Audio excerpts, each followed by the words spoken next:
तो ये जो एग्ज़ाम्स हम लोग एम कर रहे हैं, चाहे वो जेई मेन है, जेई एडवांस्ड है, बिट सेट है, ये सब एग्ज़ाम्स हैं क्यों? करियर मेकिंग में, है ना। मतलब ब्रॉड कॉन्टेक्स्ट में इन एग्ज़ाम्स का मीनिंग क्या है? ब्रॉड कॉन्टेक्स्ट में इन एग्ज़ाम्स का मीनिंग है कि हम एक बढ़िया कॉलेज में जाना चाहते हैं, इंजीनियरिंग में ग्रेजुएट होना चाहते हैं और उसके थ्रू फिर आगे की स्ट्रीम्स एक्सप्लोर करके कहीं करियर बनाना चाहते हैं। ये ब्रॉड कॉन्टेक्स्ट में मीनिंग है। कई बार क्या होता है, शॉर्ट टर्म में इतना उलझ जाते हैं कि ब्रॉड मीनिंग को अपन खो देते हैं और इसलिए बहुत ज़्यादा एंजाइटी, बहुत ज़्यादा स्ट्रेस हावी हो जाता है कि इस मैच में तो इतना स्कोर लाना ही है। अब इस मैच में कितना स्कोर आएगा और डिपेंड करेगा कि पिच की कंडीशंस कैसी हैं, उस दिन वेदर कैसा है, विंड कैसे ब्लो कर रही है, बॉलर्स क्या स्ट्रैटेजी बना के आए हैं, पिच कैसा है। इन नंबर ऑफ फैक्टर्स पे डिपेंड करेगा कि उस पर्टिकुलर मैच में कितना स्कोर आएगा। और हम सोच के जाएं कि भाई पिछली बार वाले शिफ्ट में तो 190 ले आए थे या 180 ले आए थे और इस बार हर हालत में उससे बेटर लाना है, पता पड़े पेपर और इजी है और उससे कई गुना ज़्यादा बेटर हो सकता है, या पेपर एक्सट्रीमली डिफ़िकल्ट है और हो सकता है 160, 150, 120 जो भी इंडिविजुअल कॉन्टेक्स्ट में स्कोर है वहीं पे हम फिनिश कर दें। तो पहली चीज़ ये है, किसी भी जब एग्ज़ाम के लिए जा रहे हो तो दिमाग में टारगेट होना, दिमाग में एक्सपेक्टेशंस होना, ये सब सुसाइडल होता है, ये सब सेबोटाजिंग होता है। हम एक मैच में जा रहे हैं, सारी स्किल्स हमें पता है, बॉल यदि हमारे कंट्रोल में है तो हम बढ़िया शॉट खेल लेंगे, और बॉल डिफ़िकल्ट है तो उसका रिस्पेक्ट करते हुए हो सकता है लीव करनी पड़े, हो सकता है डिफेंस में प्ले करना पड़े। ऐसे एनालॉजी दिमाग में बार बार रखें, चाहे वो जेई मेन है, चाहे जेई एडवांस्ड है, चाहे बिट सेट है।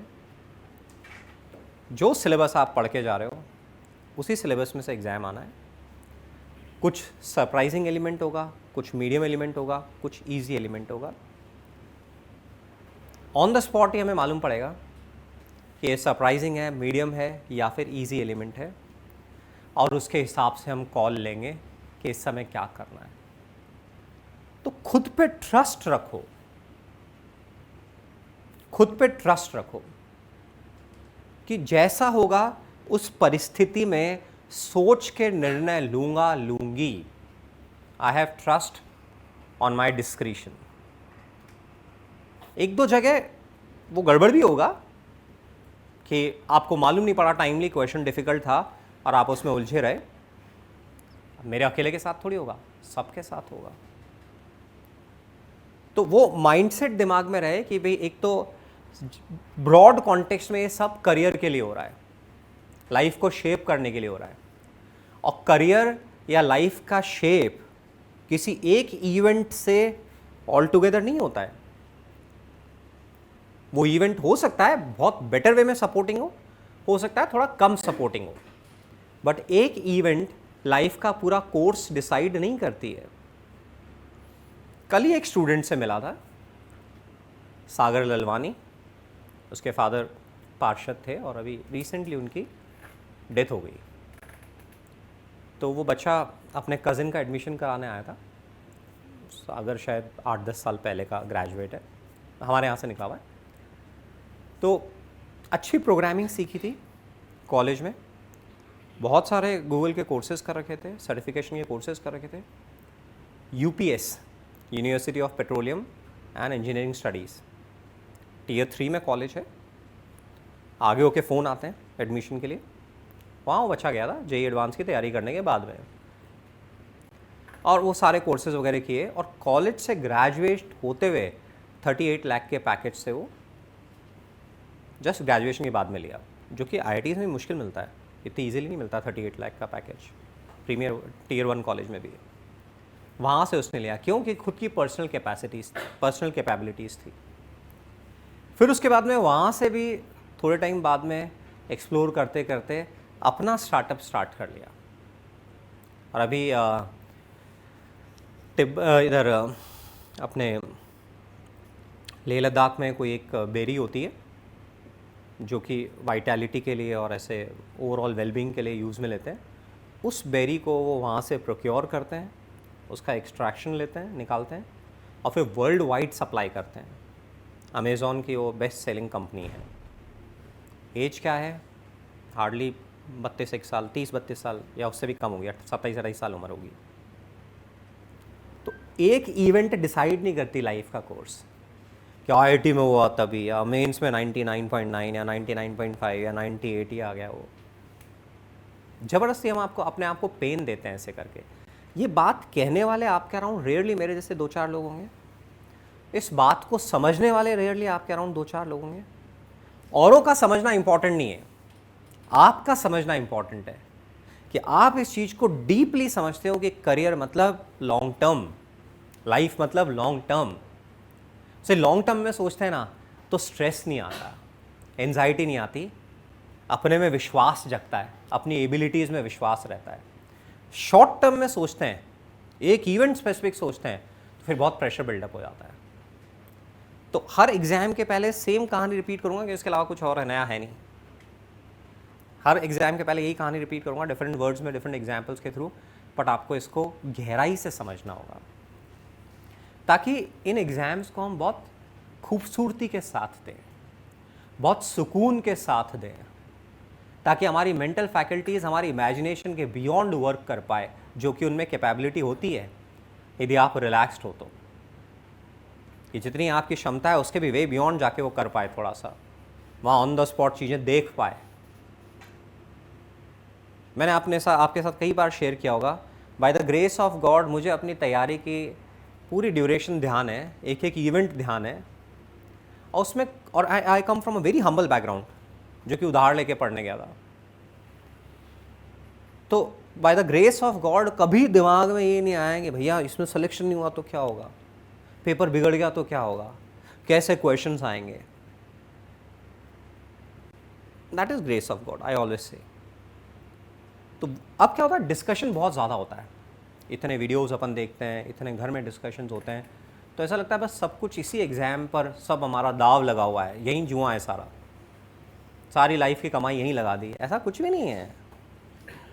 It's just an another exam. Sir आपको नहीं देना इसलिए आप बोल रहे हो it's just an another exam, आप तो सेट हो। नहीं, विश्वास रखो, इसलिए नहीं बोल रहा हूँ, ये लाइफ की रियलिटी है। आप चीज़ों को जितना मेहनत में कोई कमी नहीं रख रहे हैं, सिंसियरिटी में कोई कमी नहीं रख रहे हैं, मेहनत कर रहे हैं, सिंसियरिटी से कर रहे हैं, सारी चीज़ें अपनी तरफ से बढ़िया डेवलप करने की कोशिश कर रहे हैं, बट उसके बाद एकदम सेंस ऑफ अबेंडनमेंट, ABA रक्षित है क्या यहाँ पे? नहीं, ABANDONMENT। उसने पूछा था सर अबेंडनमेंट का मतलब क्या होता है, मैंने नेट पे पूरा ढूंढ लिया, उसने थोड़ी स्पेलिंग गलत लिख ली थी। सेंस ऑफ अबेंडनमेंट का मतलब क्या होता है, तो मैंने उसको लिख के बताया था, सेंस ऑफ अबेंडनमेंट का मतलब होता है कि आप आउटकम की परवाह नहीं करते हो, अपनी तरफ से बेस्ट देते हो और फिर छोड़ देते हो, जो होगा देख लूँगा, जो होगा देख लूँगा, ये नहीं तो वो नहीं, वो नहीं तो वो नहीं। ऐसे कुछ लड़के नहीं रखते, ये गर्लफ्रेंड नहीं तो वो गर्लफ्रेंड, वो गर्लफ्रेंड नहीं तो वो गर्लफ्रेंड, कोई ना कोई तो बना ही लूँगा। ऐसे बॉयफ्रेंड भी, ये बॉयफ्रेंड नहीं तो वो नहीं तो वो। देखो कौन इधर उधर देख रहा है, भाई उस लड़के का ऐसा है, वहीं तो देख रहे हैं। तो अपने में भरोसा, अपने भरोसा, और ये तैयारी एक्चुअली हमें बहुत समझदार बना देती है, हमारे में मेहनत करने की आदत डाल देती है, जो कि हम कर रहे हैं। आई सी पीपल जो सुबह 8 बजे आके बैठ जाते हैं, रात को 8 बजे यहाँ से जाते हैं, और अदरवाइज घर पे आप पढ़ रहे हो, यहाँ नहीं आ रहे हो तो घर पे पढ़ रहे हो। तो इस तैयारी के बहाने हम बहुत खूबसूरत वे में इवॉल्व हो रहे हैं। ट्रस्ट रखो, भरोसा रखो, हर एक की इंडिविजुअल पीक अलग अलग है, किसी की पीक 93 परसेंटाइल है, किसी की 94 परसेंटाइल है, जो भी है आएगी, उसके बाद आगे देखेंगे। ज़िंदगी में आउटकम को लेके जितना केयर फ्री एटीट्यूड होगा, आउटकम को लेके, मेहनत को लेके नहीं, आउटकम को लेके जितना केयर फ्री एटीट्यूड होगा, उतना मज़े से आप काम कर पाओगे, उतना बेटर आउटकम आप लेकर आ पाओगे। This is a trick. काम आउटकम के लिए ही कर रहे हैं, बट अपने माइंड के साथ ट्रिक कर रहे हैं, जेन्युइनली अपने माइंड को समझा रहे हैं कोई फर्क नहीं, जो होगा देखूंगा, 99 आ गया तो देखूंगा, 97 आ गया तो देखूंगा, 95 आ गया तो देखूंगा, जो होगा देखूंगा, यहाँ गाड़ी स्टॉप थोड़ी हो रही है। ये नहीं तो वो जब कॉलेज में इंटरव्यूज देंगे क्लब्स के लिए, एक क्लब नहीं तो दूसरा क्लब, दूसरा नहीं तो तीसरा, जब इंटर्नशिप के लिए इंटरव्यू देंगे यही एटीट्यूड, नहीं तो आप फिर पागल हो जाओगे, परेशान होते रहोगे। और ये हर मौका अपने को इवॉल्व करने का मौका होता है, और लोग उसको गवा देते हैं टेंशन में। जितना इवॉल्व होना चाहिए हर अपॉर्चुनिटी से, उतना इवॉल्व नहीं हो पाते, उतना विकसित नहीं हो पाते, डेवलप नहीं हो पाते, टेंशन टेंशन में ही जीते रहते हैं। और ज़िंदगी में क्या है? ज़िंदगी खूबसूरती से जीने के लिए है, खुश होकर जीने के लिए है। ये सारे काम खुद को डेवलप करने के लिए हैं। जहाँ पहुँच जाएंगे, उसके बाद आगे का रास्ता बनाएंगे। तो ये विश्वास अपने आप में रखो।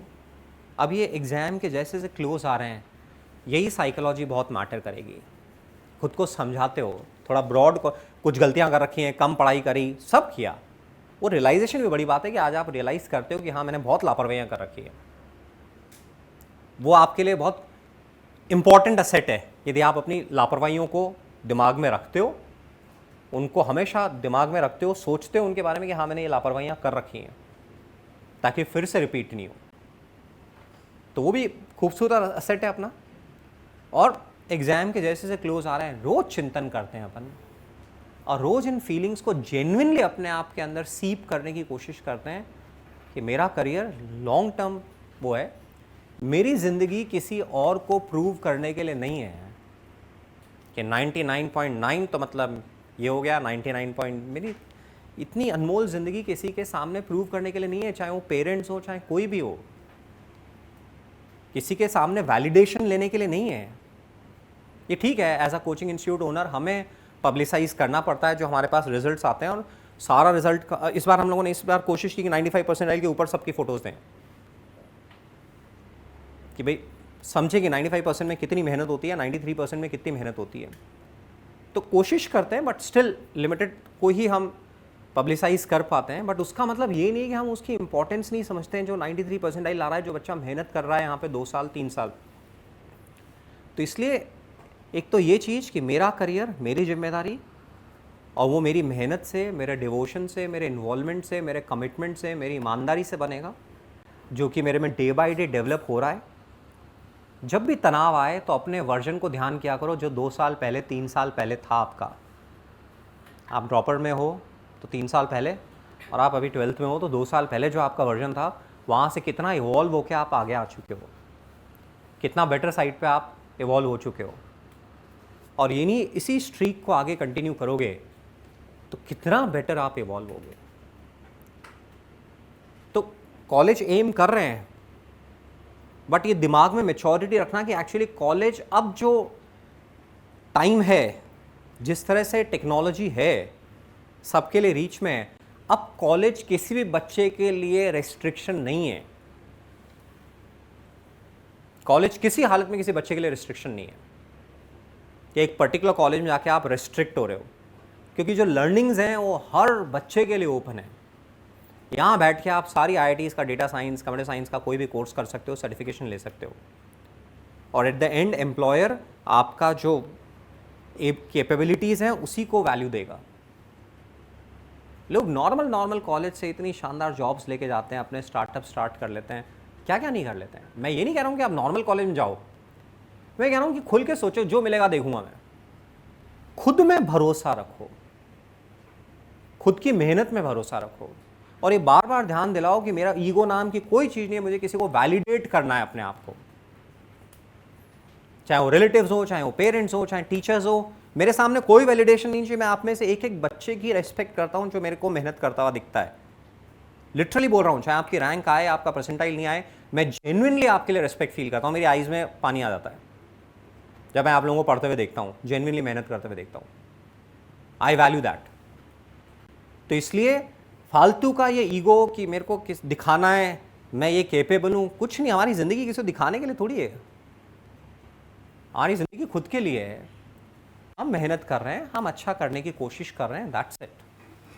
तो इस तरह का सुकून इस तरह की शांति दिमाग में आनी चाहिए। जेई सेशन 1 इंडिपेंडेंट था, सेशन 2 इंडिपेंडेंट है, सेशन 2 में भी 10 12 कितनी स्लॉट्स हैं, सब इंडिपेंडेंट है। कौन से स्लॉट में कैसा पेपर आएगा हमें मालूम है कि यार वही 3 कैटेगरी क्वेश्चंस होंगे और उन तीनों कैटेगरी क्वेश्चंस में मैं अपनी डिस्क्रिशन पे भरोसा रखूँगा।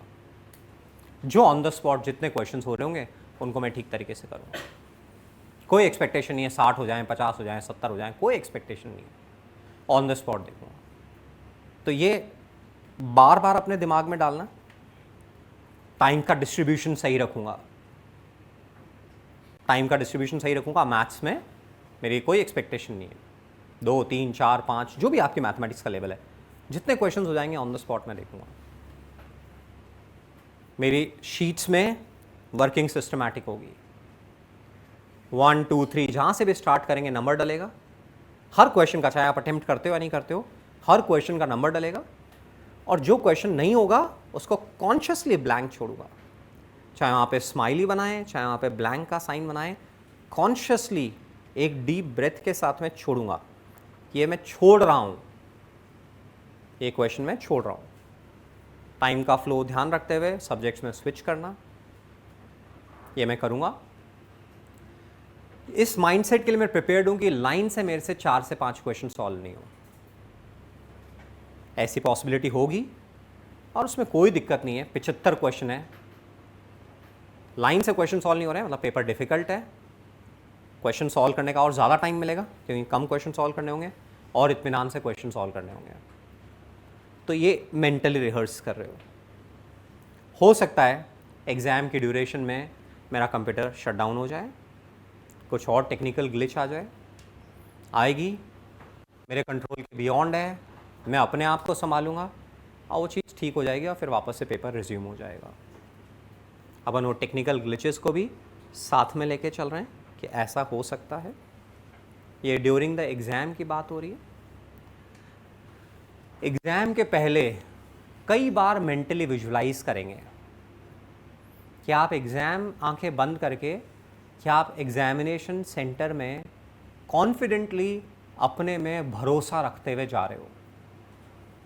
बाहर आप क्यू में खड़े हो एग्ज़ामिनेशन सेंटर के और एकदम भरोसे के साथ खड़े हुए हो, कॉन्फिडेंटली खड़े हुए हो, आपका ध्यान अपने शरीर पर है, आपकी फीट मसल्स आपको फील हो रही हैं, आपकी काफ्स आपको फील हो रही हैं, आपकी पूरी बॉडी आपको फील हो रही है, आपको हार्ट बीट फील हो रही है और आप कॉन्फिडेंट अपने में भरोसा रख के चल रहे हो।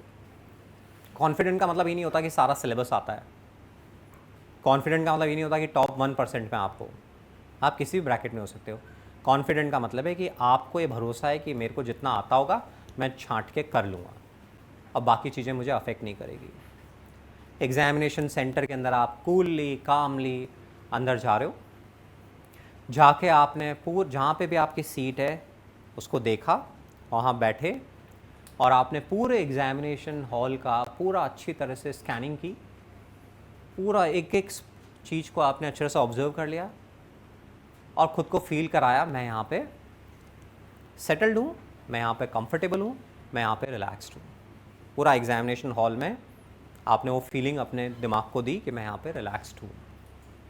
और फिर जो एग्ज़ाम के पहले हमारे पास समय है उसमें हमने सीखा है, हम बॉडी स्कैनिंग करेंगे, हम ब्रीदिंग प्रैक्टिस करेंगे, हम ओम चैंटिंग साइलेंटली करेंगे, बॉडी स्कैनिंग, ब्रीदिंग, ओम चैंटिंग।